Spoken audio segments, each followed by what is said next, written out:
Destiny wasn't fair to Hyunsoo. In this world of abilities and monsters, he was born powerless, his parents dead and brother in the hospital. All hope was lost until, by some miracle, an old man appeared, master of the divine arts. He was about to make Hyunsoo the most overpowered being ever.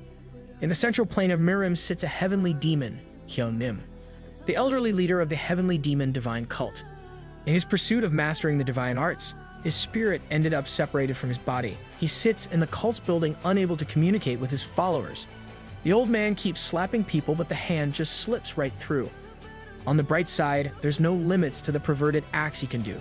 One day, a portal opens in front of him that forcefully sucks him through. Over in the human world, we meet Hyunsoo, a young man who was part of a special 1% of humanity. 2 years ago, portals opened up across Earth. They spat out monsters from another world that proved too powerful for humanity to defeat. Right as humans were about to go extinct, they awakened special powers to fight back. Hyunsoo is part of the 1% who remain completely powerless. Sucks to be him. In order to pay the hospital bills for his sickly younger brother, he acts as a supporter. This is basically a helper for hunters, a profession for people who use their powers to fight the portal monsters. As a powerless human, he can rarely ever find work.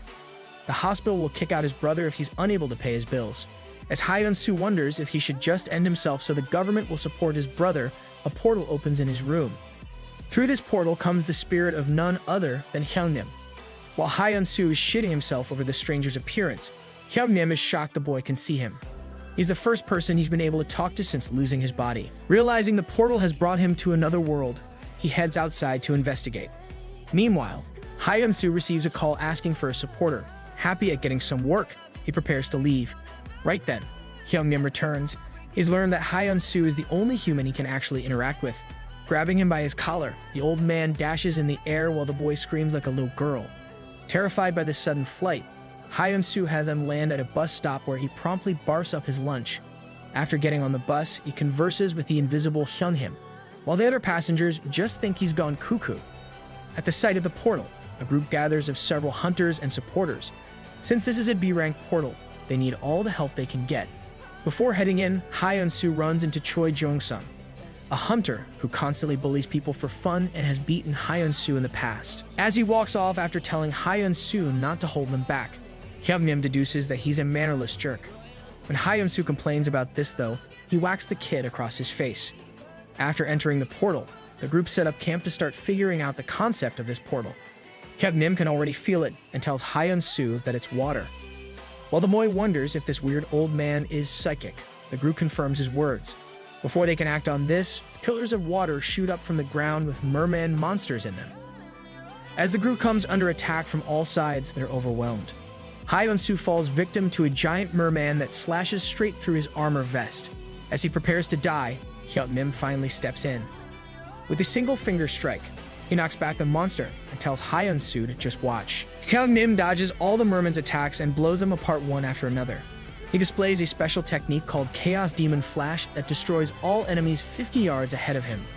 When the final boss, Merman, appears, he runs out of his energy chi and is unable to touch it. The merman turns to a defenseless Hyunsoo and leaps to attack.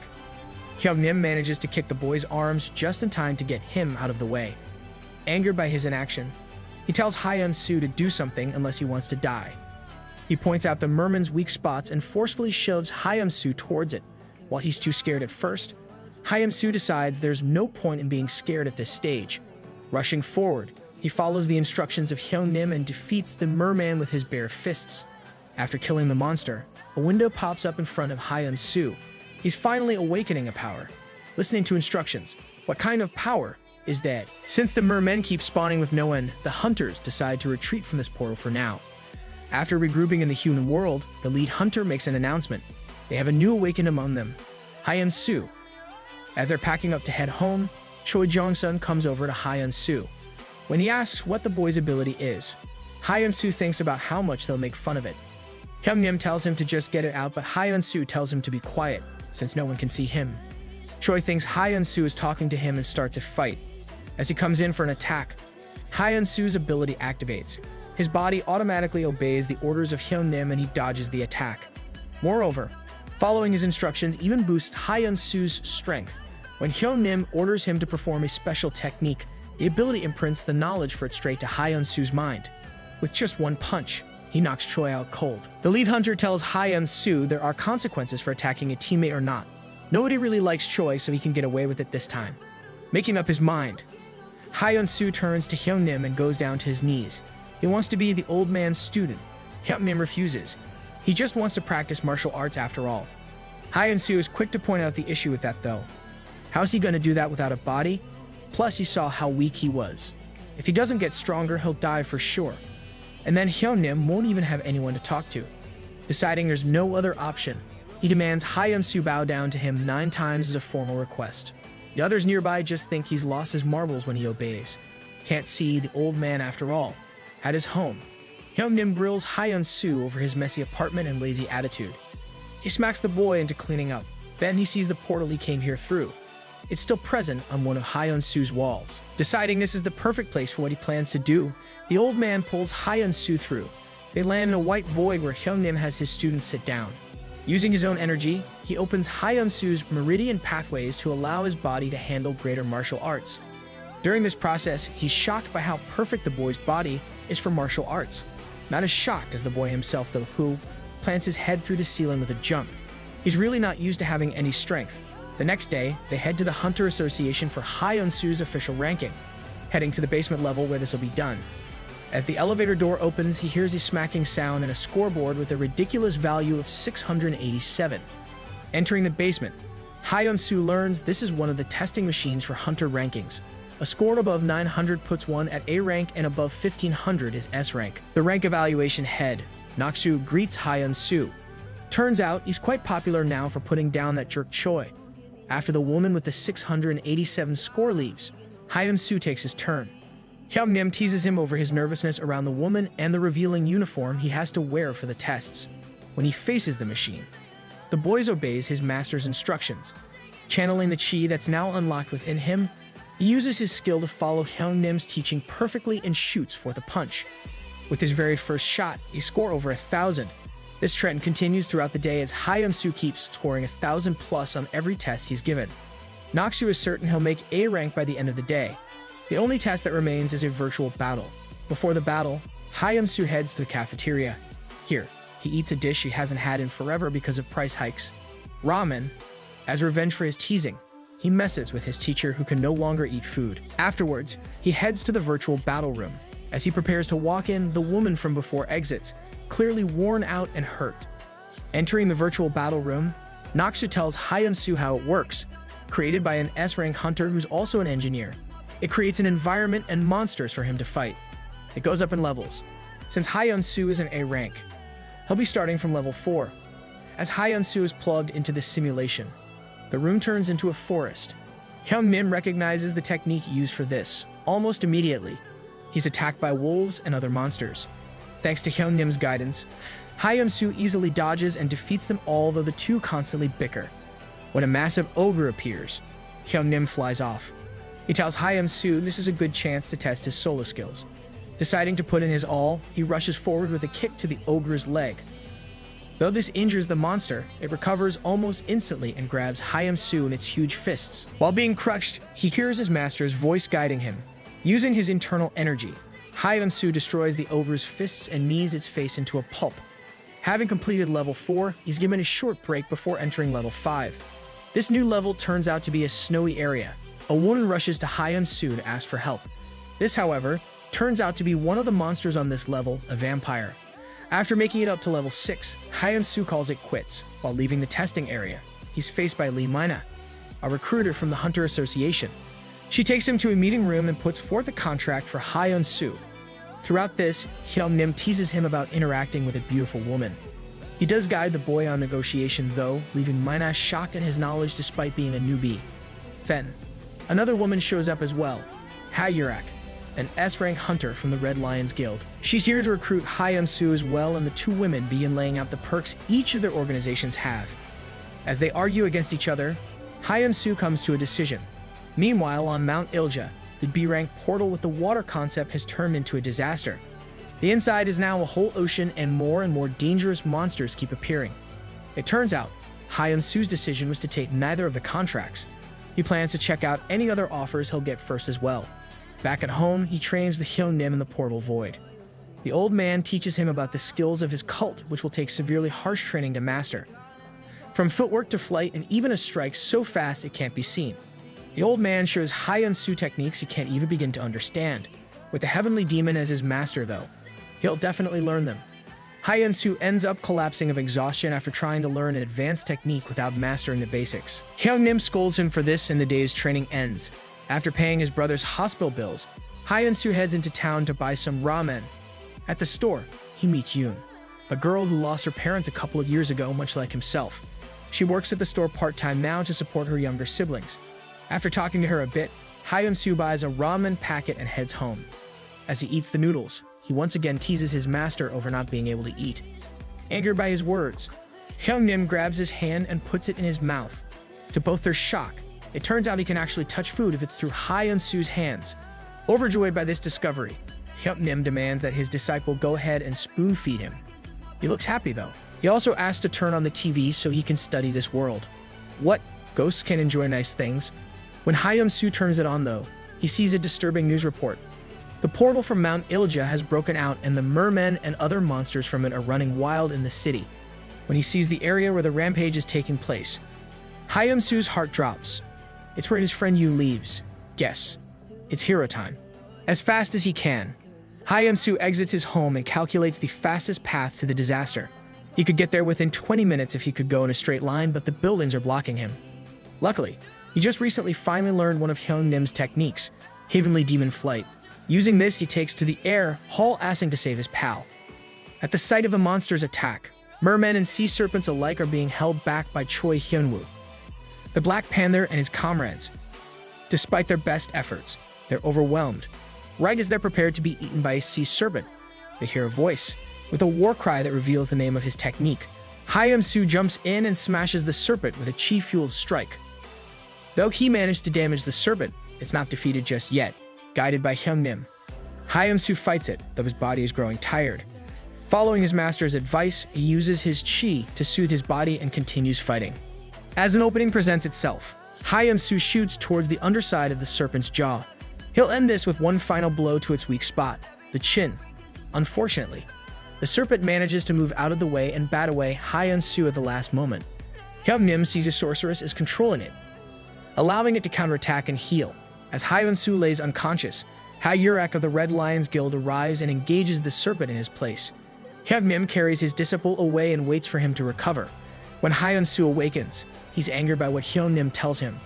Proclaiming that the serpent is his prey alone, he shoots back towards the battle before Hyunsoo can leap away. Hyungnim stops him. The Heavenly Demon tells him he may as well leave things to Hyurak now since she can easily handle them. This, however, only stokes the fire in Hyunsoo's heart. Turning to his master, he pours his heart out. These monsters took his parents from him. They put his little brother in critical condition. How can he possibly turn his back to them when he finally has the power to fight back? Moved by the resolve he didn't believe his pupil had, Hyungnim tells him there is one way for him to win. However, there will be consequences for it later. With Hyunsoo's acceptance of this, Hyungnim starts the process for giving him immense power. It's a sort of temporary state where he'll be able to access all the power he has the potential to one day wield. Over with Hyurak. She's managed to finish off the sorceress who was healing the merman and serpent. With the woman finally gone, the serpent can be defeated. Ha uses her fire powers to blow away the evacuated buildings in the area. With this, the serpent no longer has anywhere to hide. As she prepares a final attack to finish off the last monster in front of her, her hand is grasped by another. Hyunsoo has arrived. After convincing Hyurak to let him handle this, Hyunsoo shoots towards the serpent at a speed even she can't see, as he begins attacking the beast with the secret techniques of the Heavenly Demon style. Hyungnim is amazed. He may be the one that helped him attain this state, but even the spirit can't believe just how vast the boy's potential is. Moreover, he somehow even absorbed the muscle memory of the Heavenly Demon itself, something that should be impossible.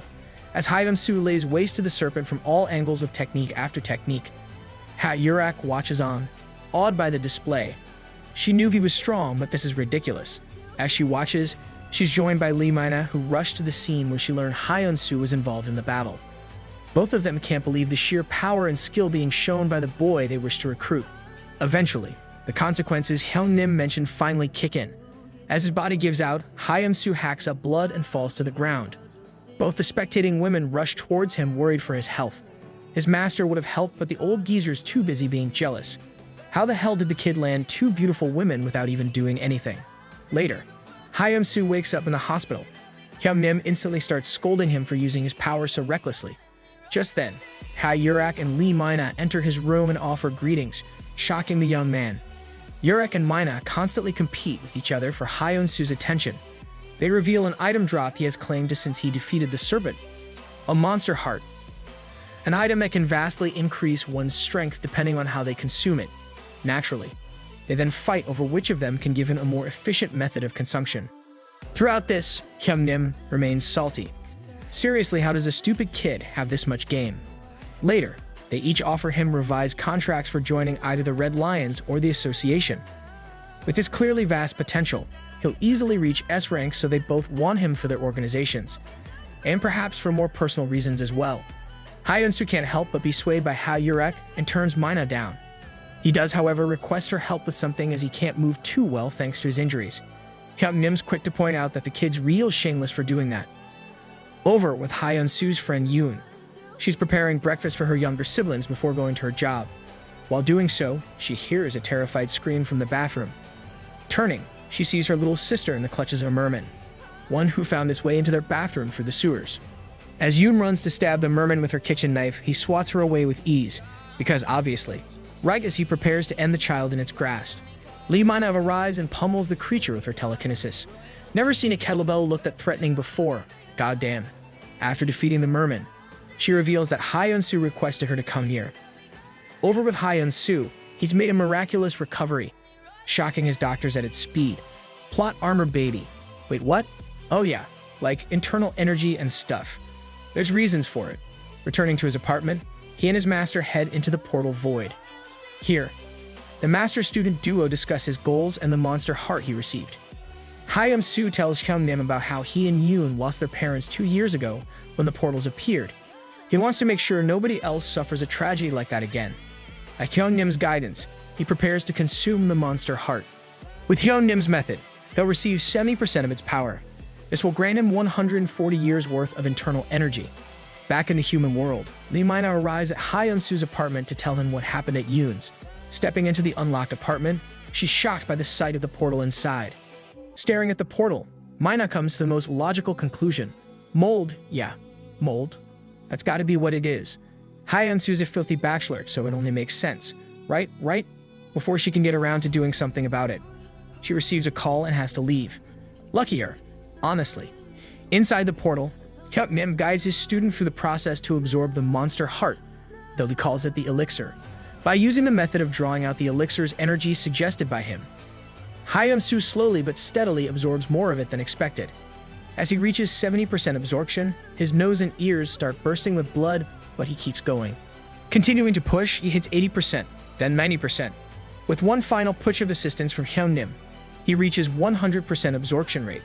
His body undergoes a massive change, turning into an extreme yang physique. Along with massive heat resistance, his unique skill levels up. He can now learn the techniques of a specific person once a day. Back in the human realm, hospitals have been filled up to capacity. The escaped mermen have ended up in many people's homes like Yoon. What's worse is that even those who have survived the attacks have fallen into comas with no signs of why. 2 such people are Yoon's siblings. After consuming the elixir, Hyunsoo sleeps through a full 2.5 days. When he finally awakens, Hyun-nim and he begin bickering, as is the norm for the master and student. When he hears about Hyunsoo's new abilities, the old man is saltier than ever before. That ability is a damn cheat code. Where's the decades of training he had to go through? Later, Hyunsoo meets Yoon at the hospital and learns about her comatose siblings. Relating to her situation, he takes her to his brother, Hyun-tae's room. He'd been comatose ever since the accident that killed their parents 2 years ago. When he sees the boy, Hyun-nim reveals he can feel a strange energy coming from him. Upon closer examination, he can sense a curse seal on his heart. While Hyunsoo reels at this information, Hyun-nim tells him there's a way around the curse. There is a catch though. After Yoon leaves, Hyunsoo asks his master what the way is to fight the curse. He reveals it's a sorcery technique created by a heavenly demon, severing heavenly language. Unfortunately, Hyunsoo hasn't advanced far enough in his training to access the technique. Hyunsoo then remembers his new skill, the ability to imitate any one technique per day from a specific person. Using this skill, he imitates Hyungnim's severing heavenly language and uses it on Hyuntae. To his confusion, it ends up failing despite seeming like it was working at first. Hyungnim tells him this is simply because the curse was placed by a very strong being. Hyunsoo just doesn't have enough energy to fight it off yet. Later, he visits the hospital where Yoon's siblings are. After getting a good look at many of the comatose patients, Hyungnim concludes the reason for their conditions. Mermen possess very strong yin energy. For people whose spirits naturally lean towards yin energy, coming into contact with the mermen causes their energy to mutate into cold energy. This puts them in a hibernation-like state. The fix is actually quite simple. Hyunsoo just has to flood the victim's body with his yang energy to draw out the cold energy and then burn it away. Turning to Yoon's younger brother, Hyunsoo attempts to perform this technique. After drawing out the child's excess yin energy, Hyunsoo does something that shocks Hyungnim. He absorbs it. As soon as he does this, his body yet again undergoes a change. It changes from extreme yang to harmonious yin and yang type. When he asks Hyungnim about this, the spirit is awed by just how far Hyunsoo's potential and unique skill can stretch. The harmonious yin and yang body is one that synchronizes both energy types to take one beyond all normal limits. Putting that aside for now, Hyunsoo sees his act worked. Yoon's little brother is awake and healthy. With his ability to treat the comatose patients confirmed, Hyunsoo goes on a healing spree. One after another, he treats every victim of the mermen he can find. As the number of people he's treated increases, news of his actions spreads like wildfire. Lee Mina and Ha Yurak both learn of the situation and are amazed by him yet again. As the people begin looking up to Hyunsoo as their savior, Hyungnim tells him he should get used to this. As a heavenly demon, he'll always be quite exalted. That night, Yurak tells Hyunsoo the association has requested he head to their hospital as well. They've offered a large reward, which she tells him he can have in its entirety as part of his contract. The next day, Hyunsoo is cooking ramen for Hyungnim as usual when he receives a frantic call from Ha Yurak. She yells at him to get out of his apartment at once, before he can ask anything. Hyungnim warns him of a powerful force heading their way at a great speed. Rushing outside, Hyunsoo is greeted by the sight of a white-haired man landing violently from the sky above. As they lock eyes with each other, he utters a single word and flies at Hyunsoo with his fist raised.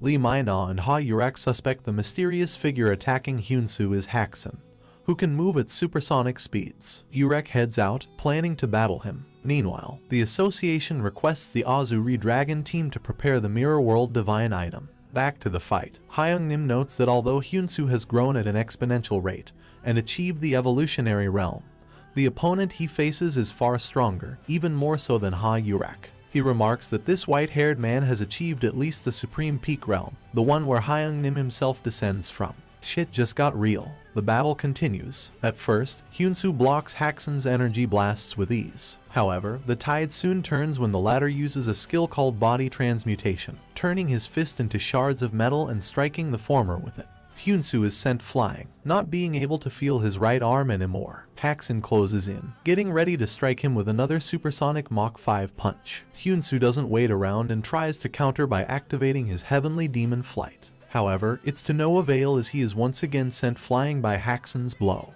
Haksun is just about to land the finishing blow, praising Hyunsoo for lasting this long. Just then, he hears a proclamation. "What are you talking about? You bastard. I don't understand what you are blabbering about." Actual chills. This proclamation is followed by a burst of light covering Hyunsoo. He shouts out "Peace through, seed impact," and launches a counterattack. Hyunsoo's attack lands, breaking through Haksun's reinforced metal arms. However, he instantly recovers with his silver pulse. Hyungnim tells his disciple to not let Haksun recover and use wood impact. Hyunsoo's listening to instructions activates and he lets it rip at this opponent. However, the latter has vanished and somehow comes out below the former. Haksun begins a flurry of attacks, but Hyunsoo avoids all and slashes him. Haksun suffers a serious blow and is not able to fully recover, even with his powers. Hyunsoo then tries to take the battle to an empty location, so he can go all out without worrying about civilians. What a nice guy. The fight takes to the top floor of an empty school building,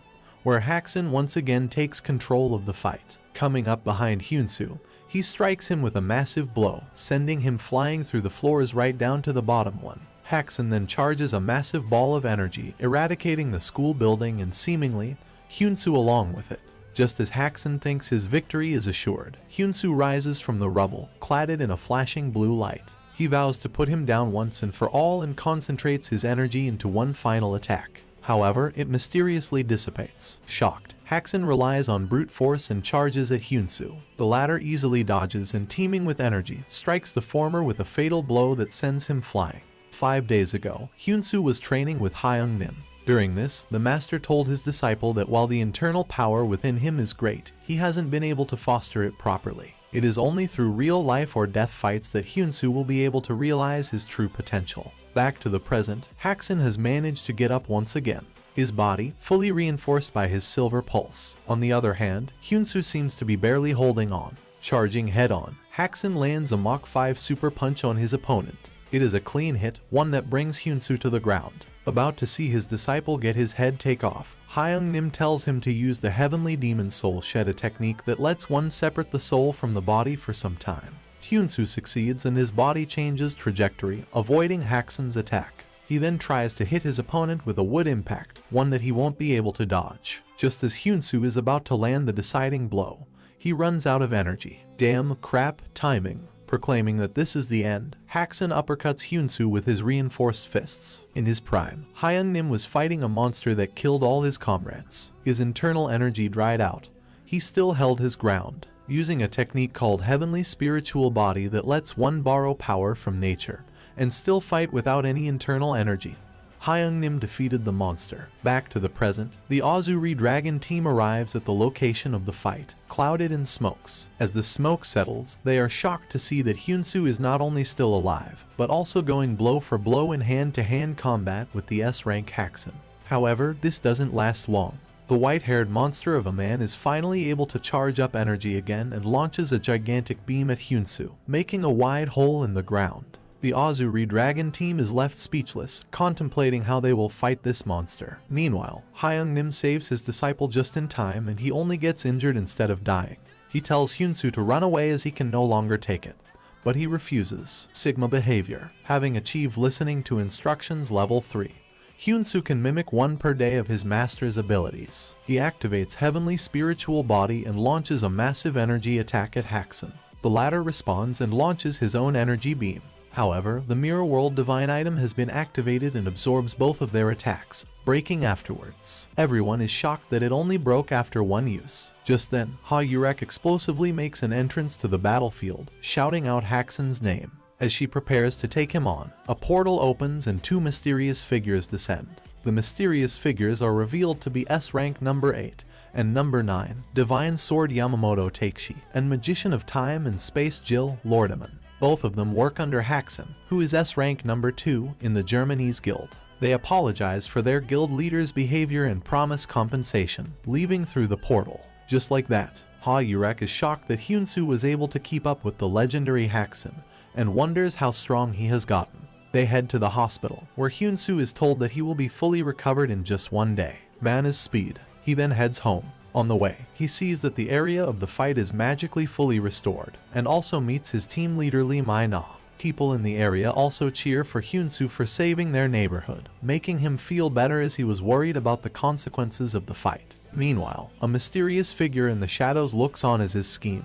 The parallel plan is at 72% completion. Hackson's guild has issued an international apology for his illegal infiltration of Korea, and it's all over the news. Watching the headlines is one of Hyunsoo's secret admirers. This unknown entity seems to have hardening abilities just like Hackson and promises to one day beat the person he also admires. Meanwhile, Hyunsoo is arriving for his first official expedition with the Red Lion. There, he meets some of his favorite hunters and totally fanboys over them, causing Hyung-nim to strike him. The master tells his disciple that he is the successor of the Heavenly Demon and that he shouldn't prostrate himself for everyone. Have some self-respect, dude. Hyunsoo then meets Ha-Yurek, who asks whether he still wants to work for her now that he has proved his skills as S-rank by fighting Hackson. He assures her to be the case, and then goes to change into his expedition outfit. Finally, Ha-Yurek announces the expedition's commencement. The quest, subjugating the fragment of paradise. Ha-Yurek gives a motivational speech, rallying her troops to prepare for battle towards the paradise portal. It is revealed that the portal got its name Paradise as anyone who goes in faces death. Meanwhile, the mysterious figure referred to as Night Nim by his white-haired female underling is informed about the Red Lion's arrival. He announces their death, along with all of Korea, and teleports somewhere. Back over to the guild's expedition. They break through the portal into Paradise. Hyunsoo and Hyung-nim seem to be separated from the group and are alone in a vast desert. While the two discuss whether it's just an optical illusion, Hyunsoo tries to get in contact with his guild. As they look around, they see another person with them. It is the secret admirer who wanted to have a piece of Hyunsoo, unbeknownst to them. He is struggling to fight a sand monster in the desert and is about to die. Just then, Hyunsoo intervenes and kills the monster. Let's hope he doesn't regret this. Ha-yurak is flying around over an endless sea and wonders what magic caused everyone to be separated on entrance. She decides that looking around is pointless and activates Inferno Night, evaporating a part of the sea to look inside. Yurak's hunch was correct, and she sees a mysterious portal underneath. On another side of Paradise, all the A ranks, including the Steel God of Death, have met their death. Looking down on them is the Night Nim, who remarks that they died without even facing the Gulag. His white-haired underling informs him that she has paired Hyunsoo with the Sorcerer King Anthropy, who should come out victorious against him. Back over to Hyunsoo, he is wondering if this person he saved, the Aegis Guild leader, Choi Yi-hyuk, always had a talkative personality. Choi tells Hyunsoo that he is a fan and has followed his adventures throughout. All the while, he seems to wonder why the former keeps looking at the sky, and what exactly is listening to instructions that he wrote as one of his skills. Hyung-nim warns Hyunsoo that Choi seems to hold animosity for him and to be careful. Keeping an eye out for each other, the two come up to a portal. Start of a bromance perhaps. Outside the Paradise portal, Lee Mai-na is waiting with her team. They are here for backup in case the combined raid by Red Lions and the Aegis Guild fails. Meanwhile, inside Paradise, Hyunsoo and Choi contemplate going inside the mysterious portal. They decide to go, and are teleported on top of a castle wall. The two of them are shocked to see that inside the portal lies an entire civilization. Choi gives Hyunsoo a signal flare to use in need, and the two head in different directions. The latter wonders if his master was too hasty in his judgment of the former. The naivety will be the end of him. Inside the castle, Hyunsoo is headed for lies the Sorcerer King Anthropy, or at least his bones do. Meanwhile, Ha-yurak is taking on countless monsters in Obel's Sea in a lonely battle. The portal she saw earlier has now disappeared, but the monsters keep coming in waves, one after the other. Suddenly, a gigantic whale-like creature appears and is about to slam into her. Back over to Choi and Hyunsoo. The former is looking for valuable items using a skill that he used to obtain his rock breaker equipment. The latter, however, isn't so lucky. As Hyunsoo is looking around, the Sorcerer King Anthropy appears in front of him, wondering if he is looking to enter the Gate of Light. Anthropy is nicer than she seems and invites the duo inside for tea. He is able to see Hyung-nim, much to the latter's surprise. The Sorcerer King, or rather his skeleton, remarks that it's been over 2,000 years since he has been here. His memories are vague and remembers that the country he was king of was once a prosperous one. However, everything went to hell when the Gates of Light appeared, causing monsters to run rampant and bring ruin. Anthropy tells of his endeavors and how he used all the magic he could possibly muster to try to kill those monsters. As this is going on, Gulag has awoken and is feasting on the dead bodies of Red Lions, A-rank adventurers. It is a gigantic monster with fangs and a rhino-like horn on his head, all the while having wings. Truly the stuff of nightmares. A portal opens, overlapping its location with Ha-yurak's location, who is already fighting the whale-like monster from earlier. Meanwhile, the Sorcerer King asks Hyunsoo to put him out of his 2,000 years old misery and asks the latter to kill him. Say what now? Upon hearing this, the Master-Disciple duo is shocked and wonders how they will even kill an already dead creature. Back over to Ha-yurak. She sees the dead bodies of all her comrades coming over to the overlapped location. Angered, Yurak activates the Firebird mode, wiping out the whale-like monster and all the pests in sight. Only her and Gulag remain as they prepare for a deciding battle. Enveloped in flames, Ha-yurak charges at Gulag in her Firebird mode. Meanwhile, Hyung-nim wonders why Anthropy can't just kill himself. The latter demonstrates, smashing his own skull. To the Master-Disciple duo's surprise, it instantly recovers. Suicide is not an option for the Sorcerer King. Hyung-nim agrees to killing Anthropy, only if the latter tells them how to get out of there. As this is going on, Aegis leader Choi is taken to an empty antique room of sorts by his skill. He enters the site, but is attacked by the stone figures there that have come to life. Back to Anthropy, he tells Hyung-nim that he doesn't know how to get out. If he did, he would have gotten out of there long ago. However, Entropy remarks that he has something that may be of worth to Hyunsoo and his master. He takes the two to a room, at the center of which is a crystal ball of sorts that he calls a marble, telling Hyunsoo to touch the ball to reveal his greatest desire. However, it is a trap. Who could have thought? The marble starts to suck out his energy, not letting Hyunsoo go. Entropy tells the duo that he is the one who absorbed the souls of his people to defeat the monsters, resulting in him being all alone and trapped there. He knows how to leave but needs more energy. The Sorcerer King thanks Hyunsoo for bringing thousands of souls for him to absorb. Hyung-nim tells the panicked Hyunsoo to calm down, and instructs him to use the Heavenly Demon Dominating Stride. Everything kneels down in the face of the Heavenly Demon, he proclaims. Epic. Just then, a massive explosion happens. The Heavenly Demon Dominating Stride brings the Sorcerer King to his knees. Hyung-nim remarks that is how everyone should be in front of a Heavenly Demon. Hyunsoo strikes Entropy with wood impact, shattering his skull. Oof. Meanwhile, Choi struggles with the stone-turned beasts and has to retreat. As he is running, he falls into a series of traps, almost getting pierced by spikes. Barely managing to live, Choi reaches a gigantic crystal and strikes it with his rock breaker. Meanwhile, with Hyunsoo, the Sorcerer King is back, having recovered as if nothing ever happened. The latter launches a barrage of energy beams, forcing the former to use Heavenly Demon Flight to avoid them. Despite this showcase, Hyung-nim is unfazed and continues to mock Entropy. Enraged, the Sorcerer King vows to kill Hyunsoo to prove his dominance. Cutting over to Choi again, he has struck open the large crystal and begins to absorb what lies inside.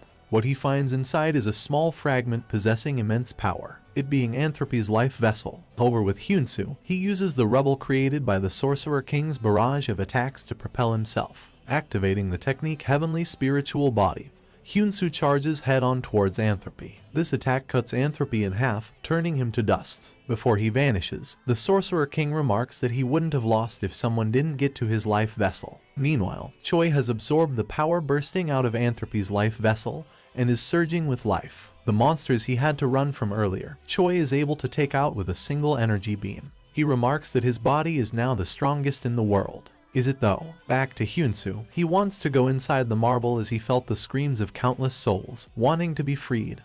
When he touched it earlier, Hyunsoo wants to go alone without Hyung-nim, but the latter forces him to take him along as they are a package deal.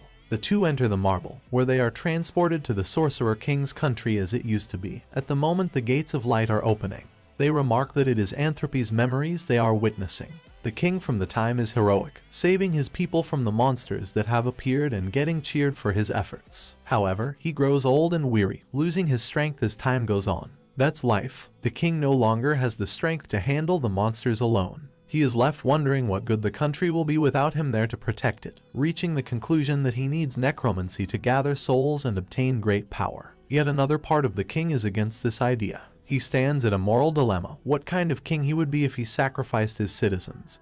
But what would the citizens do without his kingship? This dilemma causes a split inside Entropy and he is left at war with himself. Schizo arc. Just then, one of the king's informants lets him know of another gate of light opening and wants him to handle it. This is the breaking point. Entropy loses it and kills the informant, using his blood to cast the necromancy spell, absorbing the souls of all his people.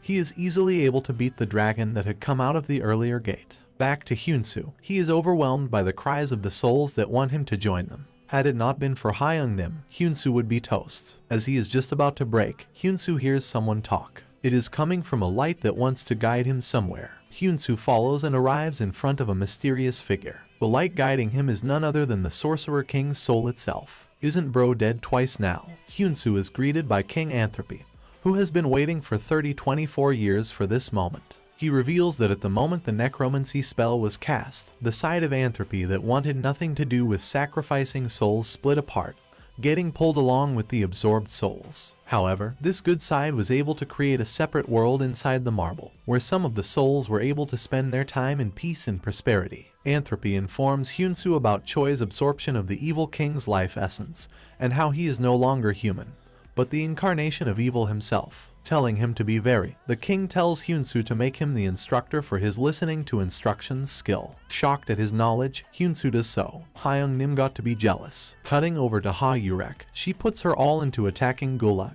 but he is unscathed. Back to Hyunsoo, the Sorcerer King tells him that he has to master mana, the raw energy of nature, to release the trapped souls. The former instructs Hyunsoo to manipulate mana and return the pain of the souls he feels to free them, which he does by making use of his skill. Meanwhile, in the real world, Choi has wandered onto Hyunsoo's unconscious body and prepares to strike it down. Hyunsoo casts the spell incantation Disappear, finally liberating all the souls from their misery. Anthropy, before disappearing, tells Hyung-nim that his disciple is an unprecedented genius. The souls liberated, Hyunsoo wakes up just in time to avoid Choi's incoming attack. Claiming that it would have been boring like that anyways, Choi prepares to launch another attack. However, Hyunsoo moves first and sends him flying with a punch, shocking his opponent who is not able to see him execute the attack. Choi chalks it up to a fluke and charges his fist again. This time, the two clash blows. Hyunsoo is victorious in this collision as Choi's rock breaker is torn apart. Not even giving the latter time to react, the former strikes him down with a flurry of punches and kicks,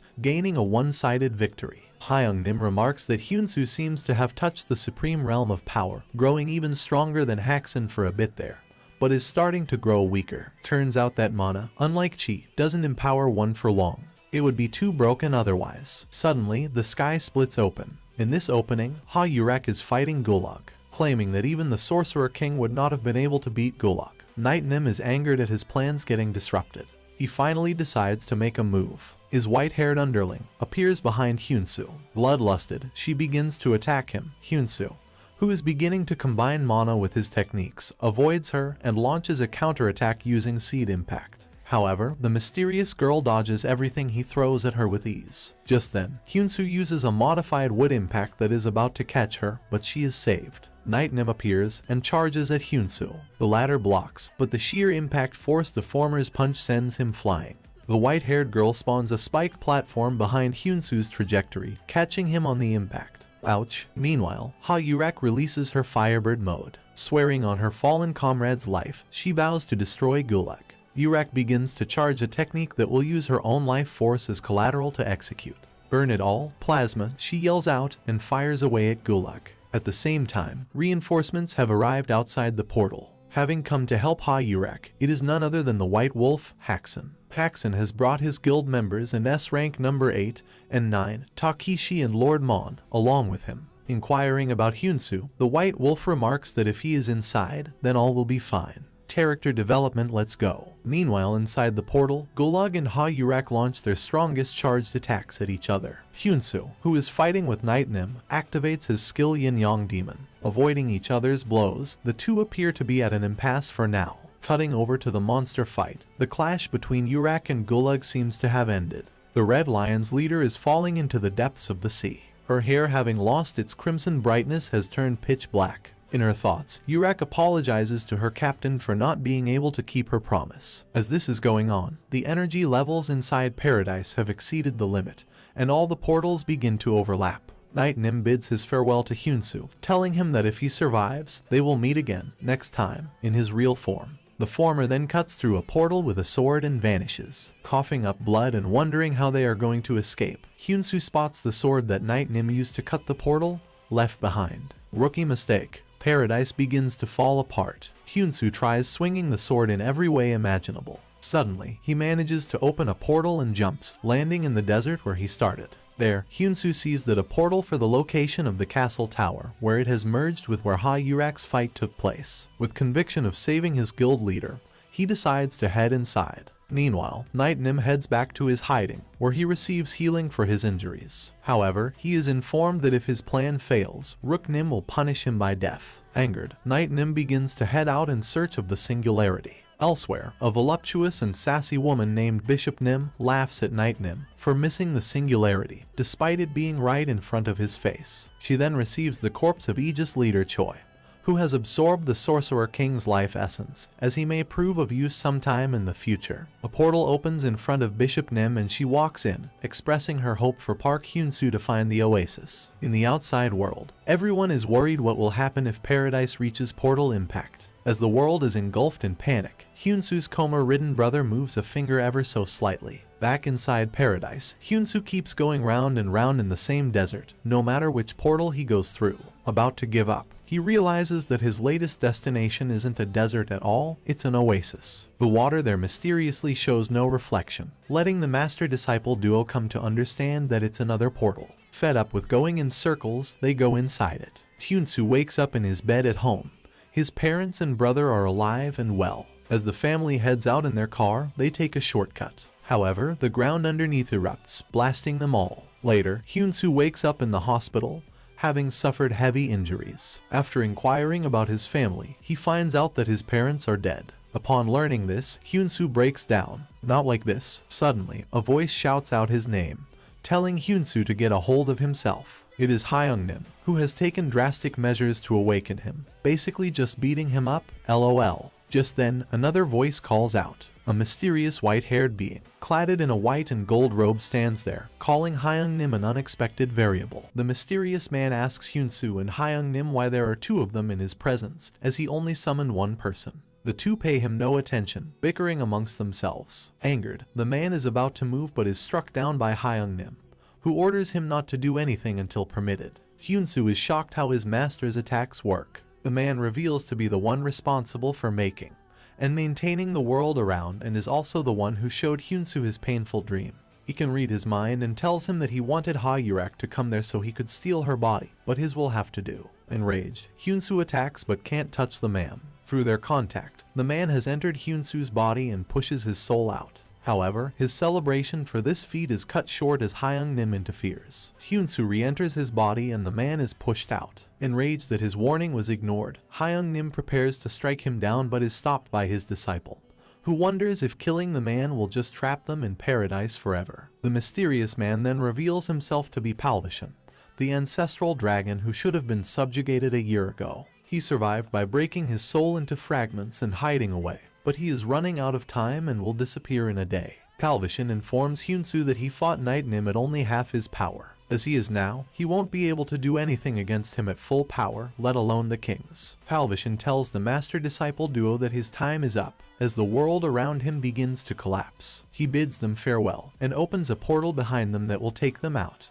Palvishan tells Hyunsoo to breathe mana as he walks out, considering this piece of advice as a parting gift. Following his advice, Hyunsoo begins to inhale massive amounts of mana, overflowing with it. To adapt to this power, his body begins to change, an immense power taking him over. Hyunsoo feels the same way now as he felt when he got a temporary heavenly demon body. In a bursting flash of light, he attains one of the highest levels of martial arts, the Three Flowers Peak Bloom. Meanwhile, Hyungnim is transported to an empty space where a mysterious and curious voice talks to him, unable to reveal its identity. The voice doesn't get the peaceful talk with Hyungnim that it wanted. The latter begins to wildly launch attacks, forcing the former to let him go on his way. Back to Hyunsoo, his body has completed its transformation. Listening to instructions has leveled up, as well as the level of his yin-yang body. Through this, he has achieved acceleration, letting him listen to instructions more effectively on activation, as well as being able to imitate his instructor's skills twice a day.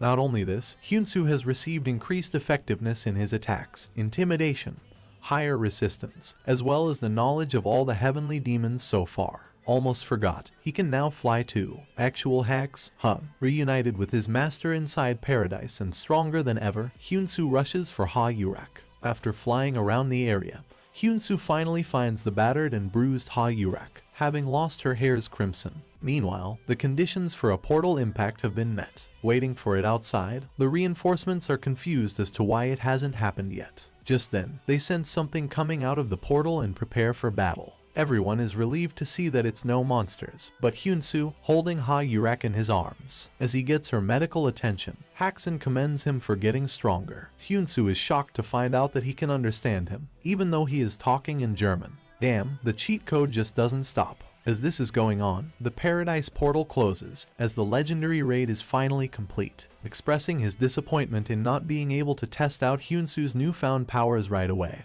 Hakusen, along with his subordinates, returns to Germany. Elsewhere, Portal Strategy Commission's chairman and S-rank hunter number 1, Robin Ordmom, is awoken from his meditation. It's Park Hyunsoo again. He proclaims, "The boss appears, let's go." Robin's subordinate informs him of the raid being a success. The two concur that Park Hyunsoo is the singularity. 2 years ago, Robin lost his captain but gained a vision of the future. The apocalypse dragon Desky would wreak havoc on the world, but the three singularities would fight its terror. The S-Rank's leader decides to go to Korea himself before they make a move. Just then, he is interrupted by the first singularity, the 17-year-old Isaac, who wants to go along with him. Meanwhile in Korea, the recent incident has caused protests to break out, demanding answers from the government. Over with Hyunsoo, he wonders if he should report the black portal in his apartment to the association, as it has no monsters, but an open field. Hyung-nim tells him to hold off on that as they will be using it to learn the remaining 6 heavenly demon techniques, those that use aerial combat, as a foundation. Finally, the good shit. Elsewhere, Robin meets with the research chief of the S-Ranks, Anderson. They are trying to replicate some of Germany's technology. Robin tries to leave without Isaac, but the latter manages to pester him into bringing him along after all. Together, the two head for Korea. Back to Hyunsoo. He is training in the open field from earlier where Hyung-nim asks what he thinks a heavenly demon even is. Suddenly, they feel something with incredible energy heads their way. It is Robin and Isaac, who have somehow managed to find Hyunsoo. Robin and Hyunsoo sit in the latter's room exchange pleasantries. Isaac is acting rude, causing the former to strike him. The latter feels that the two have the same relationship as his own with Hyung-nim. Explaining the purpose of his visit, Robin invites Hyunsoo to be a member of the Portal Strategy Committee. Elsewhere, Night-Nim is being punished by a towering man for his plans failing, as well as missing the singularity right in front of him. Deserved? No. The latter tells the former that the king has given him a final chance to capture Park Hyunsoo, using any means necessary. Back at Hyunsoo's room, Robin informs him about his vision and his abilities. Demonstrating his reconstitution and time interference skills, he fills the glass of water he just drank right back. Hyunsoo asks for time from Robin to consider his offer as he belongs to the Red Lions and wants to discuss it with Ha Yurek first. The chairman accepts and heads out with Isaac. However, the latter comes running right back and leaps at Hyunsoo, punching him. The latter blocks and the two begin to fight. Isaac seems to be no match for Hyunsoo, who renders him unconscious in one swift attack. What a pushover. Over with Night-Nim. He is in agony as he is visited by Bishop Nim, there to rub salt in his wounds. After the teasing is over, she offers him help in return of a request of hers being fulfilled in the future, unconditionally. He accepts and she tells him of the Dark Spirit. It is a small terrorist group who is opposing the Portal Strategy Committee and have hired a high-rank hunter named Black Thunder Henrik, who is as strong as S-Ranks, as their leader. Bishop Nim then tells Night-Nim to listen to her plans carefully. Meanwhile, Hyunsoo's clash with Isaac has left his building in tatters. His neighbors are outraged, but he takes responsibility, telling them that he messed up in training and that they will be compensated. Afterwards, Hyunsoo is making Hyung-Nim try out different delicious foods. This time, it's pizza. As they are enjoying themselves, the unconscious Isaac finally wakes up, unable to believe he lost in such a fashion. The first singularity demands a rematch. Just then, Robin comes running in, making Isaac apologize to Hyunsoo and gets ready to leave. Before leaving, he tells the second singularity something that makes him all giddy. Hyunsoo is officially registered as an S-rank hunter. He has come so far. Hyunsoo's celebration is cut short, as Hyung-Nim tells him to get back to training. The master informs his disciple about the heavenly demon's purpose, which is to kill the gods. Hyung-Nim then demonstrates the 6 remaining heavenly techniques. Cloud-scattered heavens creates explosive pressure with lightning, while Black Crow heavens is a flurry of powered melee attacks. Falling heavens is high-speed flight with static, and lightning heavens gathers that static into a massive bolt. Finally, exploding heavens creates a barrage of explosions, and heavenly spiritual body envelops one in destructive energy. Hyung-Nim's demonstration is over and Hyunsoo is grateful that he is not his enemy. Raid boss in real life. A week passes and Ha Yurek is finally awake. She is beating herself up over the loss of her comrades and her inability to save her, no longer being able to use her powers either. Lee Mina arrives and comforts her, informing her of Hyunsoo's status and Robin's visit to him after the raid.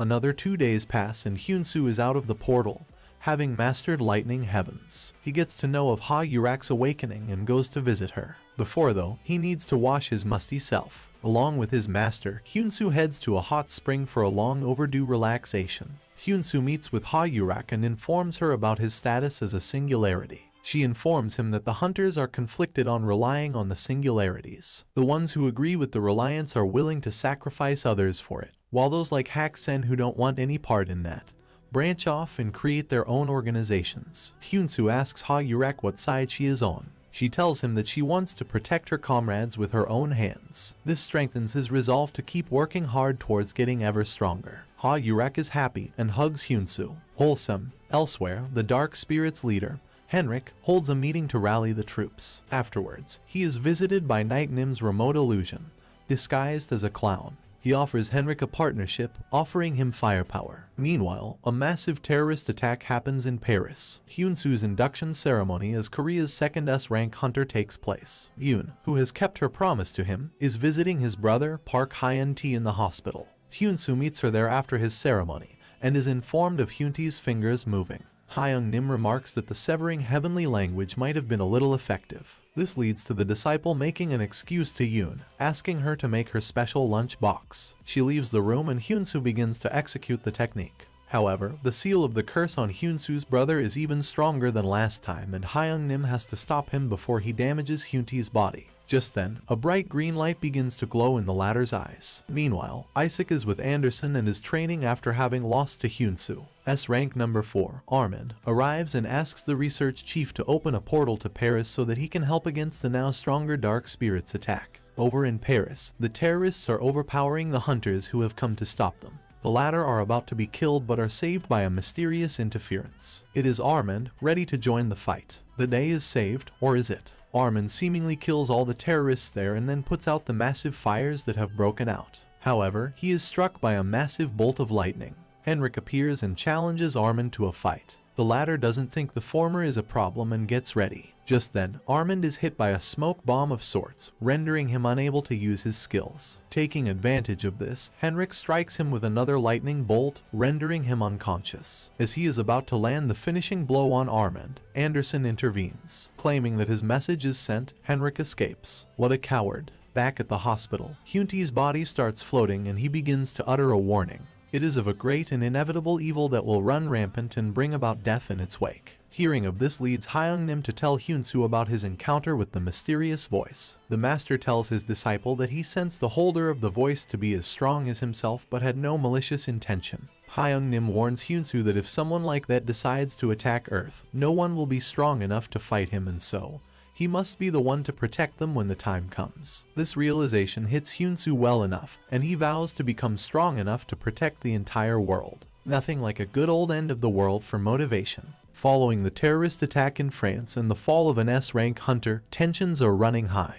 Hyunsoo continues to train in the 6 remaining heavenly techniques with Hyung Nim, having bought the entire building now. Richie Rich back at it again. The latter wonders if the mysterious voice that separated him from his disciple in paradise was the one responsible for sending him to Hyunsoo in the first place. Meanwhile, Ha Yurek hasn't regained her powers even after 2 weeks of losing them. Later, Lee Mina calls on Hyunsoo to meet with the branch manager from the association. He is invited to be the leader of a new special terrorism squad, but he declines and offers his help as an individual instead. Hyung Nim is proud of his disciple as he thinks he did it to keep tabs. He didn't, he was just being nice. In the meantime, the terrorist organization has begun to move in Korea. The proclamation is made, #Seoul will be a sea of fire, and #after Paris. What are they? Social media influencers. At the Portal Strategy Committee's research office, Armand and Anderson have returned from France. The two wonder how the lowly terrorists got their hands on an item that can neutralize a hunter's abilities for 10 seconds. They think about the terrorist's next target and conclude that it will be the newest S-rank hunter, Park Hyunsoo, in Seoul.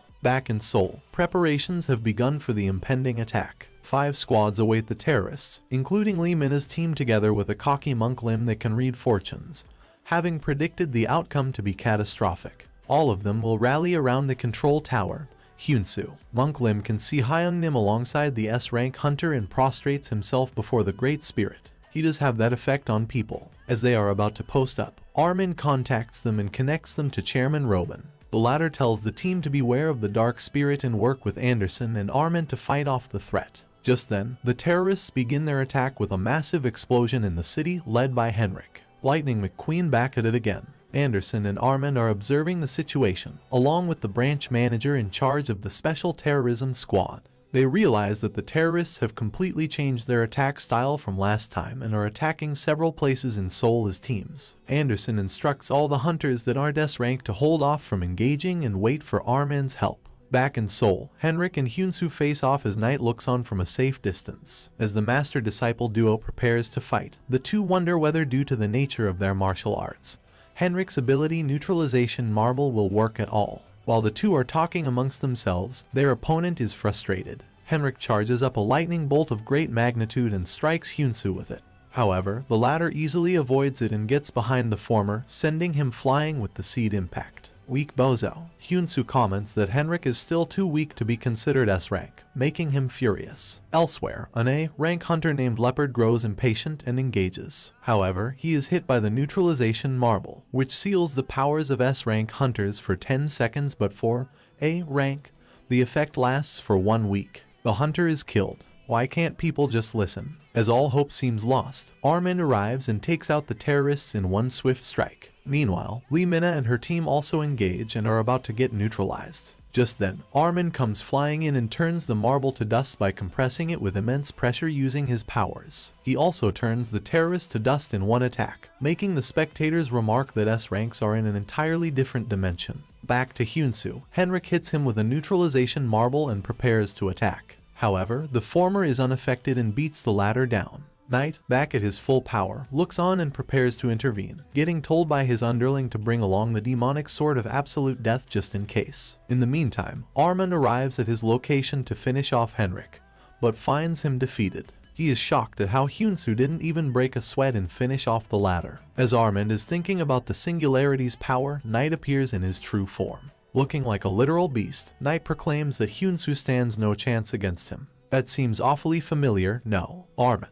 upon seeing Knight's true form, is surprised to find out that Hyunsoo has already met with the organization that even Chairman Ruben wasn't able to dig information about. He charges at Knight to attack but is forced to shield himself instead. Armin is hit with a punch that shatters his shield and sends him flying, splitting the ground apart with its sheer force. He gets back up, vowing to not let Knight take the Singularity. Just then, Knight launches a flurry of beams, just like the Sorcerer King's attack but even stronger. He is instructed by his underling to refrain from unnecessary destruction as that would anger King, so he stops. The attack has sent Armin into hiding. Coward behavior. However, Hyunsoo has used the destruction, along with Heavenly Demon's Soul Pursuit, to come up behind Knight and hit him with tree impact. However, the attack has no effect. Realizing that evolutionary realm techniques won't work on him, Hyunsoo decides to fight him head-on. The two's fists collide, sending shattering shocks all over the city. Armin tries to assist but is stopped and injured by Knight's umbrella-holding underling.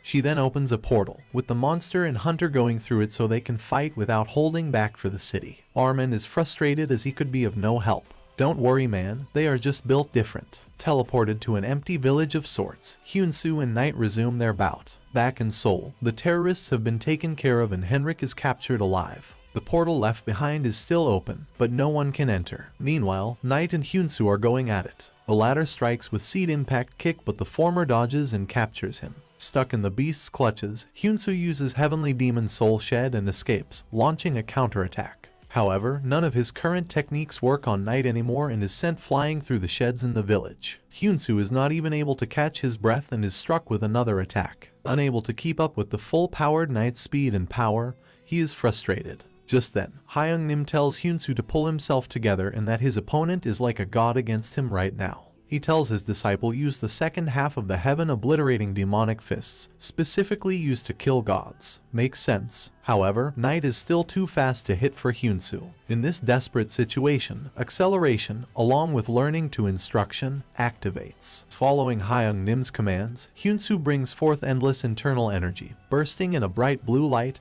and speeding up immensely. Charging at him, he hits Knight with a massive punch that scatters the cloud-scattered heavens. Oh boy, it's about to go down. Hyunsoo continues his barrage of attacks, using the second of the latter 6 techniques Black Crow Heavens to punch the living daylights out of Knight using multiple afterimages and energy. The latter's underling remarks that she wants to help but will only get in the way with how the two are right now. Drama queen, never mind. She decides to watch on, holding on to the last resort, the demonic sword. Meanwhile, Hyung-nim is proud to see his disciple putting on the dominating performance with his new powers, not even giving Knight a chance anymore. Elsewhere, the king of the mysterious organization is informed that Park Hyunsoo has successfully been brought into their realm. Back to the fight, Knight is frustrated and flies off, sending a barrage of death beams downwards. Hyunsoo is unfazed and uses the second half's third technique, Falling Heavens, to easily avoid the attack and flies all over, creating static. His opponent gives up on capturing him alive and begins to charge a full-powered attack. However, Hyunsoo doesn't give him a chance and uses the fourth technique, Lightning Heavens, to gather all the static created earlier. He then uses it to strike Knight down with a huge bolt of lightning. Bro has no chill right now. Before he can recover, Knight is hit with the fifth technique, Exploding Heavens, collapsing the sky itself and pushing him into the ground. In a rampage, Hyunsoo is about to activate the sixth technique, but something ominous stops him, capturing him in a black sphere, unable to move his body. It is Knight's underling, who has had enough and activated the demonic sword's absolute death. Hey, that's cheating. Hyunsoo tries to break out using Heavenly Demon's Stride but is unable to. Seeing his disciple struggle and falling unconscious, Hyung-nim tries to intervene, but even his spiritual form can't get inside the death sphere. Okay, this isn't good. Meanwhile, Hyunsoo wakes up in a mysterious place that looks like a graveyard. Mountains of corpses are all around and chains bind the demonic sword. About to touch one of the chains, Hyunsoo is stopped by a mysterious gray-haired boy covered in magical markings. As the latter touches the former, his memories start flowing into him. Hyunsoo sees an old sorcerer cursing the mysterious boy to be the harbinger of death for eternity, despite the latter crying at the thought and not wanting to. The boy refers to the person who cursed him as the strongest ever. Seeing these memories and hearing about the sorcerer, Hyunsoo vows to help him out of the curse and grabs the chains, proclaiming that his master is the strongest in the world and that one day, as his disciple, he will surpass him. Hyunsoo shatters the chains. The boy shakes hands with his savior, and a blinding light surrounds the world. Is the day saved yet? Over with Hyung-nim. He is frustrated that he is going to lose his exceptional disciple in such a manner. All hope is lost as Hyunsoo has stopped fighting back. Knight and his underling have seemingly won. Or have they? Just then, the sphere's dark energy vanishes and is converted into a blinding blue flash. Arising from it is a naked Hyunsoo, covered in slash marks. On his right hand's index finger, he is wearing an ornament that looks like the demonic sword's grip. Itching to settle the score, Hyunsoo has gotten even faster and hits Knight with a mana-infused tree impact, sending him flying. The latter's underling tries to help and pops countless spikes from the ground. However, Hyunsoo confidently tiptoes around them all and comes up behind her. He shows him his new ornament, calling her out for torturing the kid and killing her with a powerful burst of energy. Desperate against his opponent, Knight consumes the immortal transcendent elixir. It will increase his strength 3 times but make him unable to move for a year afterwards. Knight is prepared for the consequences, but even this isn't enough. All of that, and for what? Hyunsoo uses Falling Heavens to outmaneuver him, punching through Knight's body. His fist, along with his entire arm, is covered in a dark, dragon-like armor. The plot armor thickens. The earlier ornament is revealed to be an item named Hallie, an ego ring of rank A+, and level 1, that can level up to level 3 and rank S. As Knight lays on the ground defeated and unconscious, Hyunsoo introduces Hyung-nim to the ring's true form, the young boy Hallie. While the master is first skeptical with being associated with the manifestation of death itself, he comes around soon. Hyung-nim casts a spell on Hallie, removing the scribblings on his body. The boy is overjoyed, as Hyunsoo vows to save as many lives as the former was forced to take. As he wonders how he is going to head back, Hyunsoo is told by Hallie to use the umbrella left behind by Knight's underling. Back in Seoul, everyone is powerlessly looking on at the portal. Moments later, Hyunsoo descends, holding Knight's body and his underling's umbrella that can create portals. He hands them over to Armand, who is shocked at how strong Hyunsoo must have been to defeat the now unconscious monster. The former thanks him for his services. Armand also remarks that as Hyunsoo is naked, the fight must have been intense. The latter, shocked, replies that he was so focused in the fight, he didn't even notice. Armin then comments that Hyunsoo has nothing to be ashamed of in his uncovered areas, but covers him up with his shirt as people will get there soon. No fair, let the people see his assets too. Reporters show up and poor Armin is completely foreshadowed by Hyunsoo. As the rush dies down, Hyunsoo is back at his apartment, waking up. Hyung-nim and Hallie are watching the reports on the half-naked S-rank hero and tease him for not being able to flaunt his stuff off on TV. LOL. Hyunsoo then orders a whole bunch of food as celebration for getting a new family member. The food arrives looking delicious, and the three feast together. Hyunsoo and Hyungnim are having the time of their life eating fried chicken and Korean noodles. However, Hallie feels left out. He is unable to eat worldly food. Hyungnim tries to console him with spiritual food using a virtual item making technique material shift, failing horribly. Hey, at least he tried. Hyunsoo is glad to see that despite wanting nothing to do with the manifestation of death itself at first, Hyungnim now treats Hallie just like a grandchild. Reminiscing on his promise to his master, Hyunsoo vows to find him a way back to his world of Murim now that he is an S rank. Elsewhere, King in his original form is revealed to be the old sorcerer who entrapped Hallie. He is unfazed at Knight's defeat and capture, as the latter knows better than to talk and is easily replaceable. The only thing King wonders is how Hyunsoo was able to remove the fear he had instilled in the child. Someone tell this dude he messed with the main character. Meanwhile, Isaac, the first singularity, is torturing Knight, who refuses to talk. The former brags out his status as a singularity to the latter, making him burst out in a sinister laugh. Knight laughs at Isaac's proclamation of being a singularity. Hearing that he isn't even close to Park Hyunsoo and is too weak to be won, Isaac loses it and is about to kill the former. My man was just speaking facts though. Just then, he is stopped by Robin. As Isaac leaves, Knight tells the chairman that he should have let the singularity kill him as King will come to save him soon. This time, Robin is the one laughing out loud. He remarks that he has seen countless versions of time through his power, and King didn't come to save Knight in any of them. Doctor Strange, is that you? Having lost his hope, Knight mindlessly bursts out in laughter, calling out the name Newman. As Robin wonders what it means, the former explodes in his place. This sequence of events was not in any of the futures he foresaw.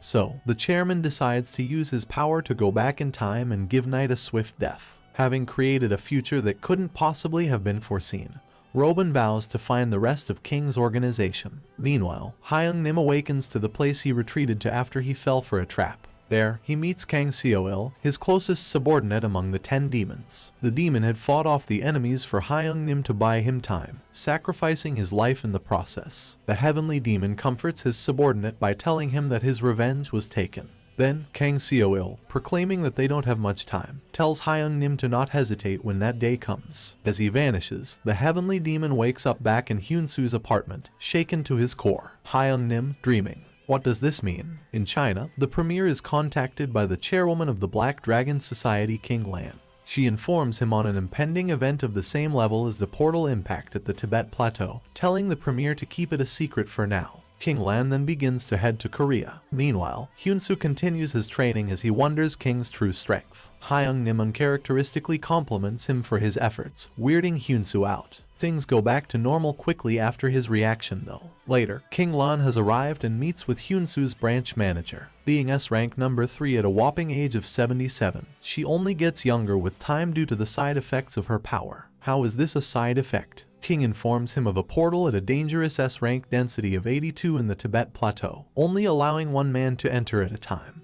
As no one who went in comes back out, she asks if Park Hyunsoo participation can be made possible. Somewhere in China, a group conspires against the premier for not doing anything about the Black Dragon Society, holding both yin and yang powers. The groups are only allowed to hold either yin or yang powers, but not both, so the conspirators consider it unfair. Moving strings behind the scenes in this group is one of King's pawns, Chan. Meanwhile, Hyunsoo meets with King Lan and is told about the one-man missions. The latter offers him her full backing in his future endeavors if he demonstrates his powers as a singularity and can close the portal. Hyunsoo accepts and is told to bid his farewells as he might not come back alive. However, he is reassured by Hyungnim, who believes in his disciple's capability. 2 compliments so soon is bro good. Elsewhere, King's organization holds a meeting. The pawns, Katrina, Salden, Chan and Bordeaux, argue over who is going to take over the knight position. Rook tells them that King had already decided and it's none of them, telling Bishop to fill the gap left behind for the time being.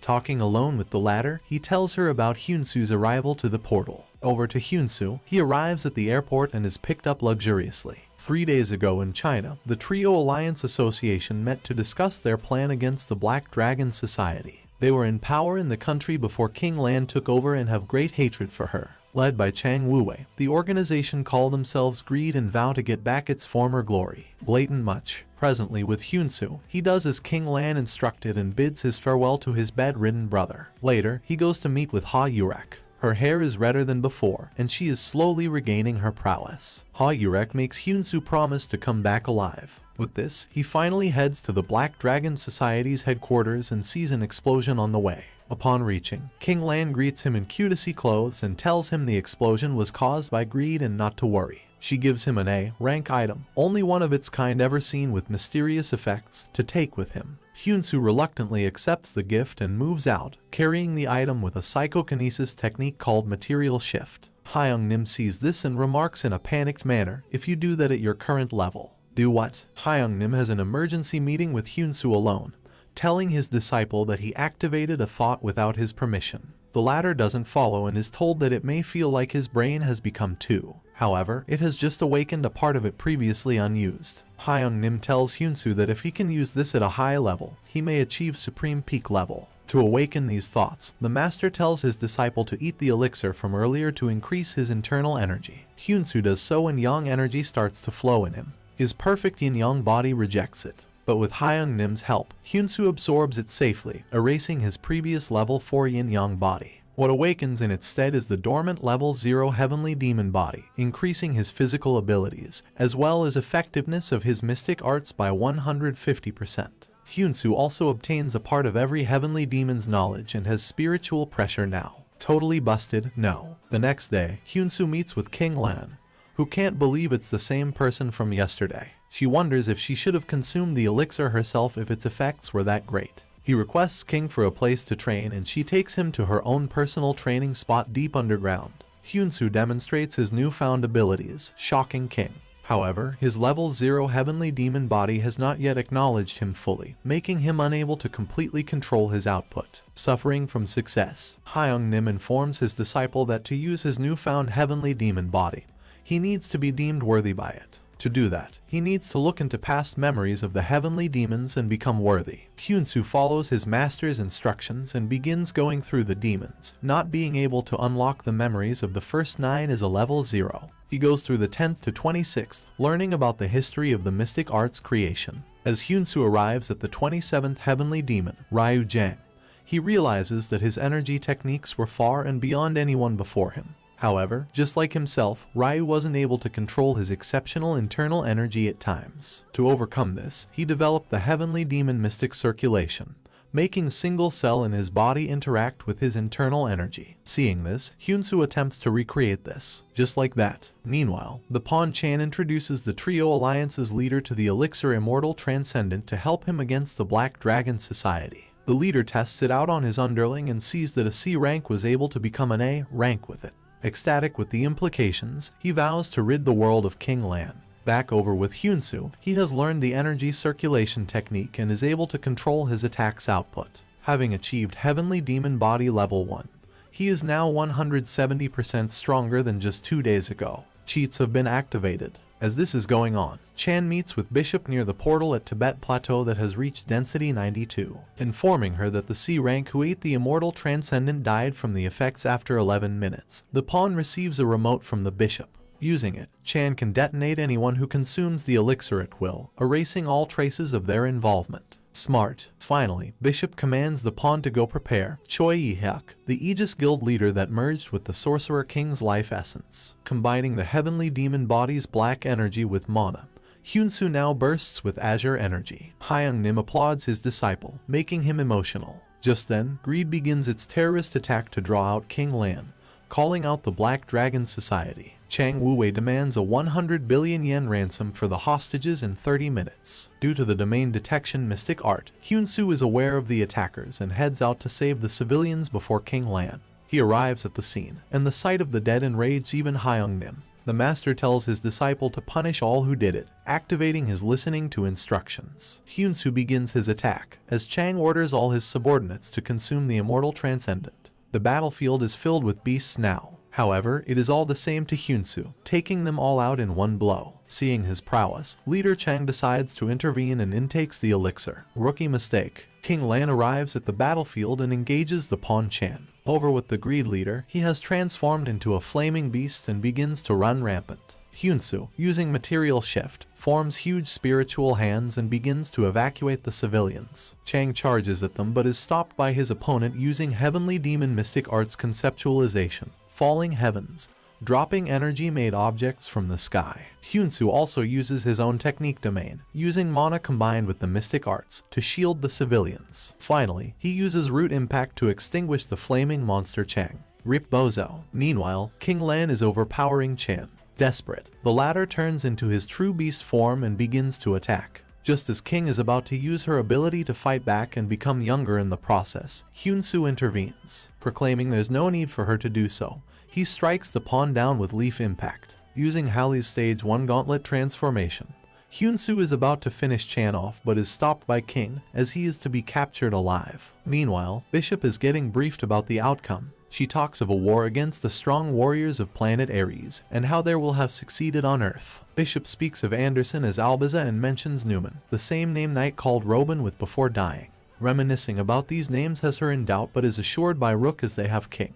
Is that even reassuring though? Afterwards, Chan is being experimented on by Anderson, who has managed to create a clone from his sample. He has also analyzed the umbrella obtained from Knight's underling and perfected the portal-making technology. Moments later, King Lan tells Robin about Hyunsoo's growth. She tells him that he has already surpassed Haxon, making him wonder if he is ready to surpass that.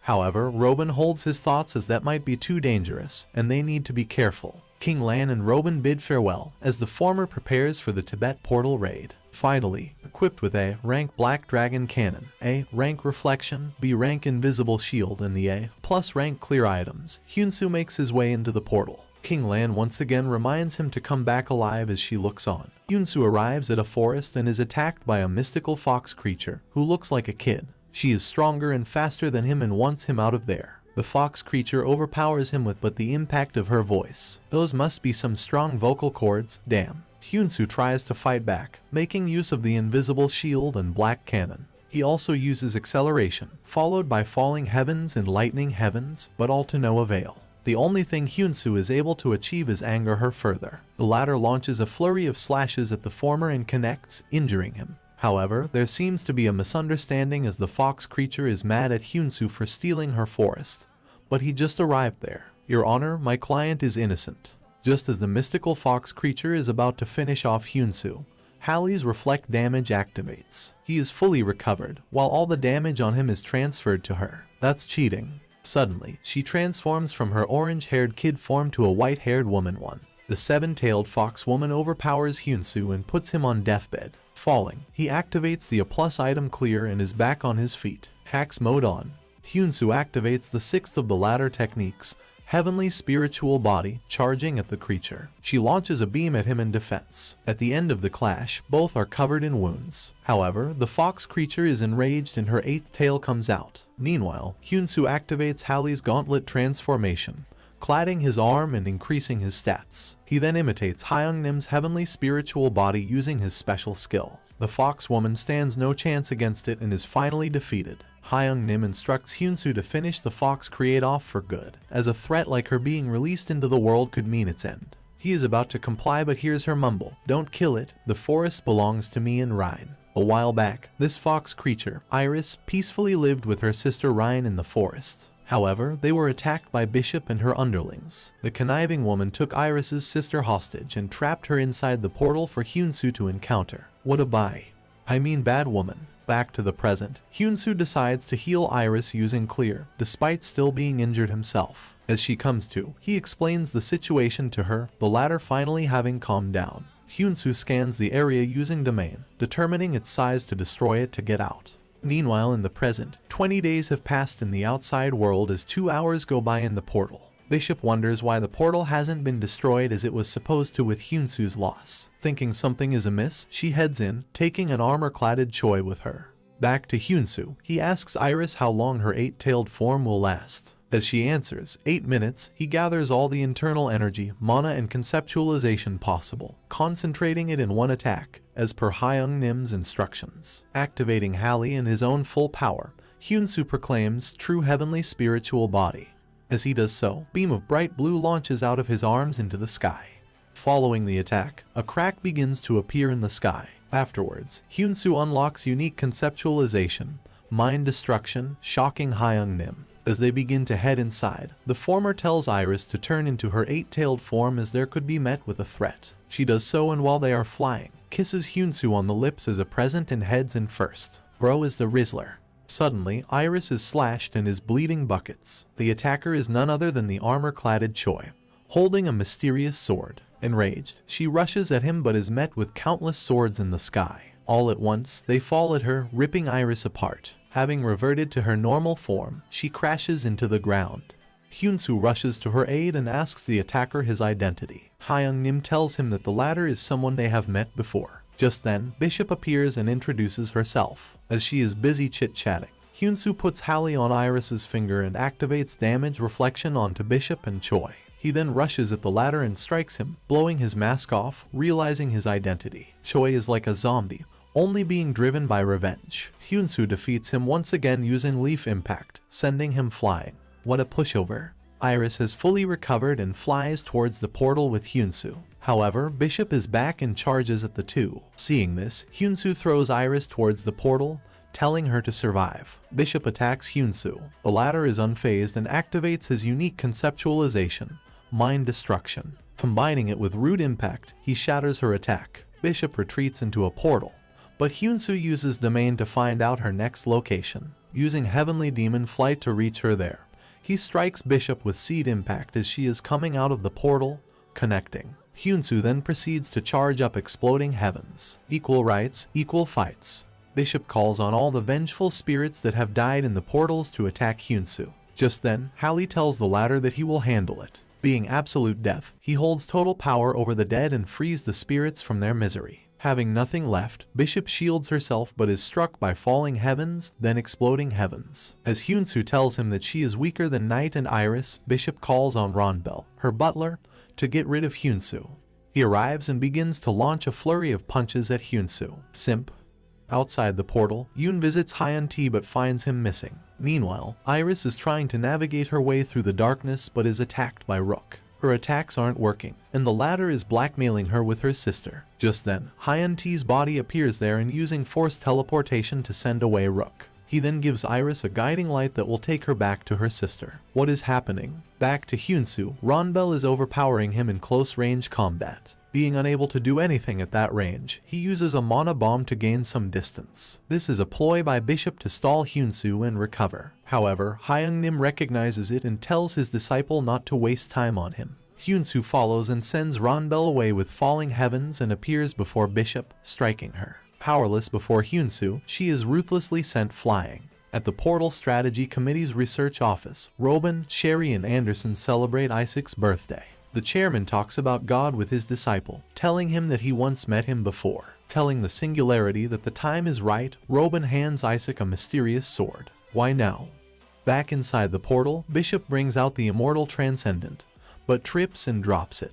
Disgusted at this pathetic display, Hyunsoo strikes her down with Exploding Heavens. Seeing this display, Ronbel doesn't wish to get involved and runs away. Afterwards, Hyunsoo's listening to instructions levels up. However, Hyung-nim also gets a special skill this time around, Possession. Only once, he will be able to possess Hyunsoo's body with all his skills, after which his existence will disappear from this world. Hyung-nim wonders if that is what his subordinate Seoil told him in his dream about the day to not hesitate. As Hyunsoo wonders about Iris, Hyung-nim assures him that she is happy and unharmed wherever she is. He then heads out, making a portal using an item left behind by Bishop. Outside, King Lan is waiting for his arrival. Hyunsoo appears from a new portal and is greeted with a hug from her. The two portals then close, as his mission is successful. King Lan informs Hyunsoo that 1 month has passed while he was away. He is also told that his brother Hyun-T finally woke up and that the rank number 1 chairman of the Portal Strategy Committee, Robin,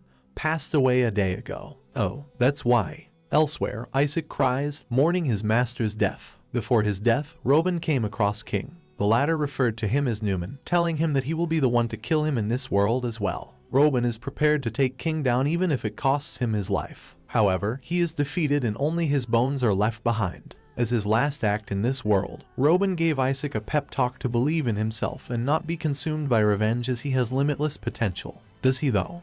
Meanwhile, Hyunsoo excitedly goes to meet his awakened brother, though he soon finds out that it is not actually Hyun-T, but Mare, the god of planet Aries. The god reveals that he is keeping Hyunsoo's brother alive right now. King is the one who put the curse on Hyun-T, being the culprit behind the portal impact. Mare then tells Hyung-Nim that he is the one who transported his spirit to this world as it was separating from the body. Finally, the revelations. Revealing the past of his planet, Mare shows all the people of Aries possess special abilities, the same ones the people of Earth now possess. Due to this, the planet was always at war. This time, it was just against King. Newman was somehow able to unite all 11 factions on Aries with the help of Paul, known as the commander of the S-rank hunters on Earth, and Ha Yurek's boss, Choi Sang-ho. Under Paul, Newman and the others began fighting back against King. They were succeeding, until Queen began to move. She was a living weapon made for destruction, from the cells of the 4 ancient kings and the current king. Not even Karek, Hakson's counterpart and the fiercest of them all, was any match for her. Taking Al's in 2 worlds takes some skill.